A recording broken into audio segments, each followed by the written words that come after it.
今日看台南市第一分局警察徛名指控分局长接受议员的拜托，伫2月份的时候有一个民众车祸，这个民众是认为边仔违规停车的车主嘛应该爱做笔录，也毋过警察是讲毋免，这个民众就去向议员来澄清，落尾这个警察是封记申诫。分局强调讲，虽然有接到议员帮民众来澄清，也毋过主要是内部的检讨认为讲，违停嘛应该爱列作当事人，佮因为这警察对民众的态度嘛无介好，所以才记伊申诫。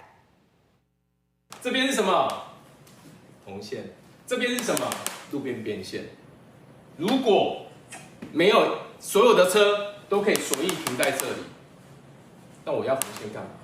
台南市议员陈黄宇展示肇事机车车主的行车记录器，影片当中机车头前的乌色车辆反行伫个红线边啊，倒边的车辆靠近边线，女骑士驶过汽车，但是有人靠近开车门。后头摆弄到路边的车辆，事故发生了后，第一时间女骑士甲家属要求边仔这台车辆爱写入笔录，而且列做当事人，互处理的环境拒绝。后续环境封记一支申诫，旧名甲网红指控是因为台南市议员来关税，才会互环境封处罚。他只要陈述的是有可能有因果关系，麻烦将笔录写上去。不网红指控关税议员召开记者会澄清，交通大队即是表示，处理事故的时阵，相关规范拢有讲应该甲双方当事人有利的证据拢写入去。第一时间嘛，请环境爱补充，毋过互拒绝。分局表示，环境封记申诫是因为对民众严肃不当，会会议员关税来施压。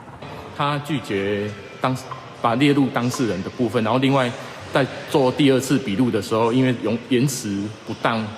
然后我们查处后才会合并来跟他做申诫的处分。交通事故它是一案牵涉多位当事人，所以这更不可能会让议员有关收的条件。其他员警讲，有当时也有面带关心民众违规互开单的状况，毋过车祸事故较少，因为事故牵涉较侪人随时互检视，较无可能有这个关系的状况。公司新闻王刘廷丹、hen坤台南报道。